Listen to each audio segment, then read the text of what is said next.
Reflexão Econômica, por Luciano Nakabashi.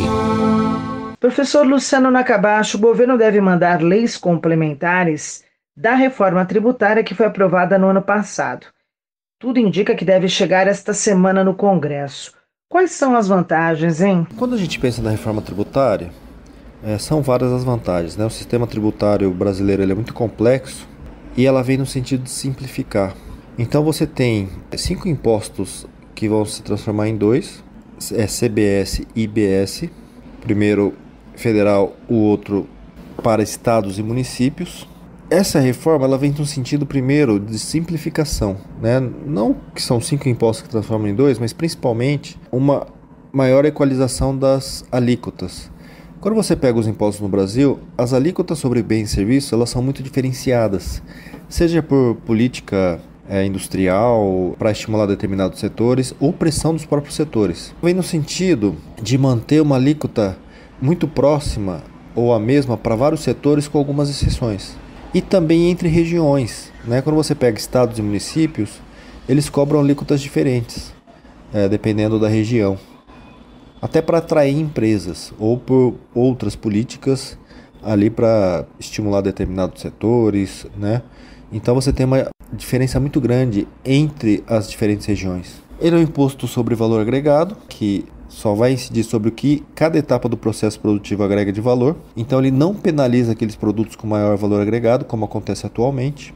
E você tende a reduzir a guerra fiscal, né, que gera muita ineficiência, porque a alíquota agora ela vai ser mais difícil alterar. Você tem outras possibilidades, mas tende a reduzir a questão da guerra fiscal, e também porque não só a alíquota vai ser mais parecida nas diferentes regiões, ou vai ser a mesma, agora vai ser cobrado o imposto onde é consumido o bem e não onde é produzido, né? Então você não consegue mais estimular a chamar empresas reduzindo imposto, porque vai ser cobrado no consumo. Professor Nakabashi, e sobre essas leis complementares, qual a sua análise? Então, nas leis complementares, está sendo enviado para análise do Congresso a questão, por exemplo, dos alimentos. Os produtos de cesta básica tendem a ter uma alíquota zerada, e tudo que é para o consumo humano vai ter um desconto de 60% sobre a alíquota. A alíquota aqui tende a ser de 25% mais ou menos. Então os alimentos destinados a consumo humano vai ficar em torno de 10%. E aí entra uma série de questões nessas leis complementares.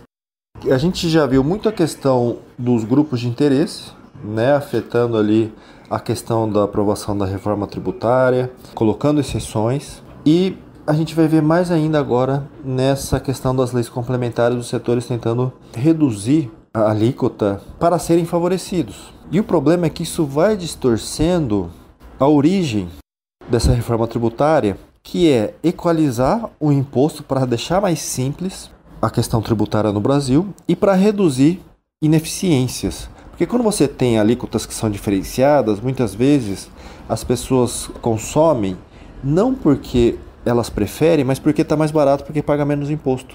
Isso vai gerando distorções na economia. Por isso, a alíquota para todos os bens e serviços seria melhor. Para aqueles produtos que são mais importantes, poderia fazer uma transferência maior de recursos para as famílias que têm mais necessidade. E é claro, né, sempre tem a questão do imposto sobre produtos que fazem mal ao meio ambiente e à saúde, e é importante taxar mais, né, porque eles geram externalidades negativas, mas isso vai gerar também a possibilidade dos setores estarem utilizando isso para serem favorecidos ou penalizados. Eu sou Sandra Capomatto, você ouviu o professor Luciano Nakabashi.